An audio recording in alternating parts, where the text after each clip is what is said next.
What's the scariest space fact/mystery in your opinion? The sheer distance between things. It's scary and somewhat depressing. It often blows my mind when I look up at two stars that look super close together and realize they are probably just as far apart from each other as they are to us. When you look up at the night sky, in any urban areas or those with sufficient light pollution, the stars you see, think the constellations and other bright stars, with the exception of the super bright blue A-type stars, they are usually no further than 500 light-years away. The biggest, brightest, non-A-type star in our typical night sky is also one of the biggest discovered in our galaxy, Betelgeuse. At 541 light-years from Earth is at the furthest star in the Orion constellation. Those A-types I mentioned can be seen to about 2,000 light-years away. Our galaxy is between 70,000, main core of stars and the limbs, and 150,000, the outliers before you get to the clouds, other galactic remnants from old collisions, light-years across. Only seeing those stars that are 500 light-years in radius gives us less than 1% of our galaxy to light up our night. Space. Space is unimaginably huge. Edited for clarity. Edit. Thank you all for your kind words and awards. Rogue planets, planets that do not follow any given orbit. They may have been in an orbit at one time, but now they refuse to play by the rules. They were most likely knocked out of their orbit by another body, and now they are set on doing the same. Teresa strangely artistic movie called Melancholia that has such a planet. That part of it is disturbing. Is it the Lars von Trier film that Mike Stoklasa likes to reference?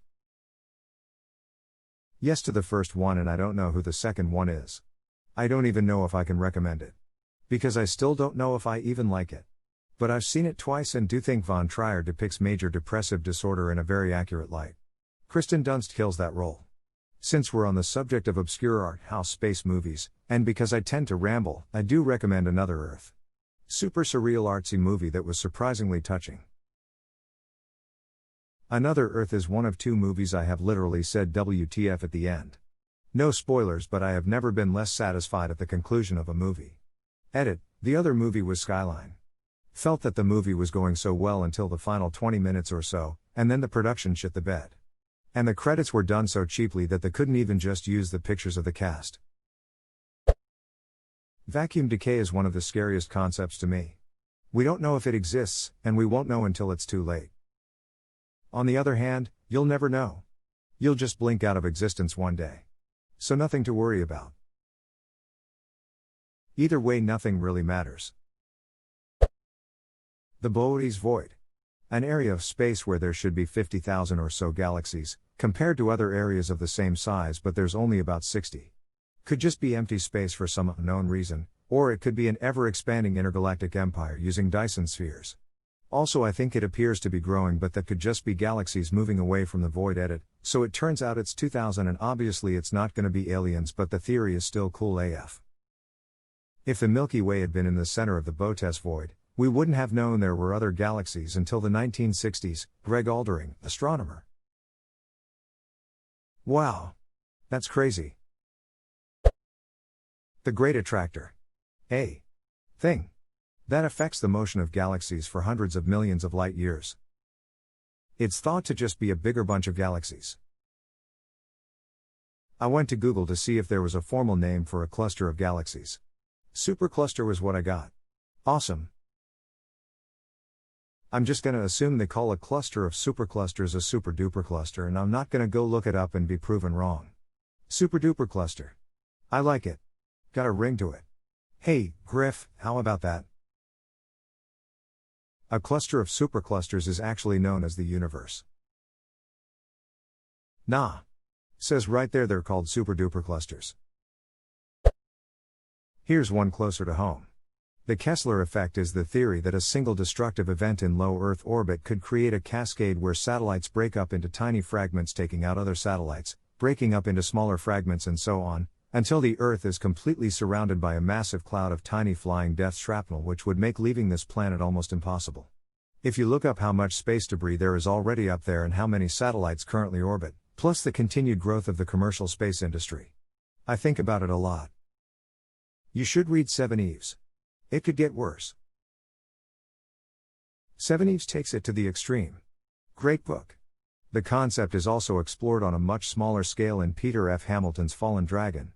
It's not even one of the main points of the story, but basically a planet purposely creates a Seven Eves-like event using an asteroid, meaning that while they can't leave for thousands of years, no one else will be able to get in either. Holy shit, I know Peter F. Hamilton, he was my neighbor about 10 years ago. No ducking way, he's one of my favorite authors. It's kind of unbelievable for me to see him mentioned, to be honest, even though I know he's popular in the US, and you do see his name in bookstores here in the UK too. I do recommend Pandora's Star if you haven't read it, and am not biased just because it has my name in it. That's ducking awesome. The Commonwealth series is some of my favorite sci-fi I've read in a long time, but I really like all his stuff. This visual that either shows how slow light speed is or how vast space is, depending on which way you look at it. I've seen videos showing the scale of the universe before, but this one really hit home for some reason.